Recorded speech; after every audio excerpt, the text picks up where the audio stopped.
วันที่แล้วมาและฉันก็รู้ว่าเธอต้องช้ำต้องปวดใจพอเธอมีน้ำตาเจ็บปวดและช้ำชอกใจก็อยากให้เธอกลับมาเหมือนเดิมกลับมาหาคนเดิมได้ไหมเรื่องที่แล้วฉันไม่ใส่ใจ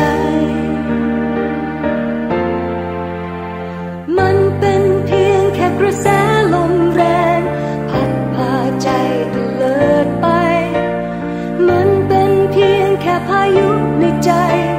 พัดให้เธอหวั่นไหวฉันรู้เธอไม่ตั้งใจ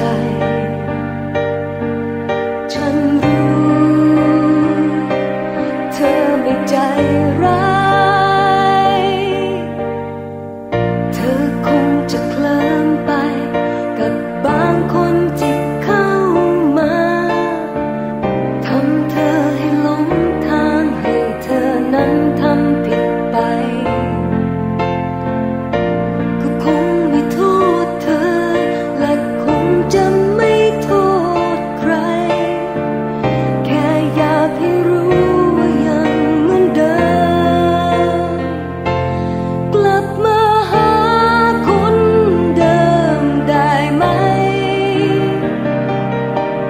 เรื่องที่แล้วฉันไม่ใส่ใจมันเป็นเพียงแค่กระแสลมแรงพัดพาใจตะเลิดไปมันเป็นเพียงแค่พายุในใจพัดให้เธอหวั่นไหวฉันรู้เธอไม่ตั้งใจฉันรู้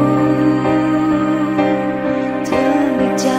ร้าย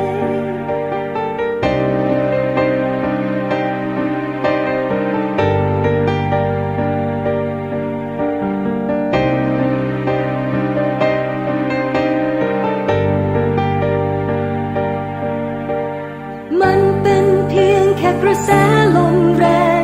พัดพาใจตะเลิดไปมันเป็นเพียงแค่พายุในใจพัดให้เธอหวั่นไหว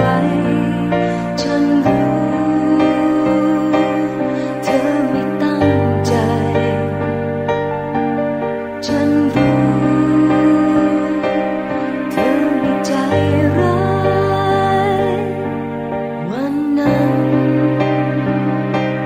เธอแค่พลาดไปฉันรู้เธอก็เสียใจฉันรู้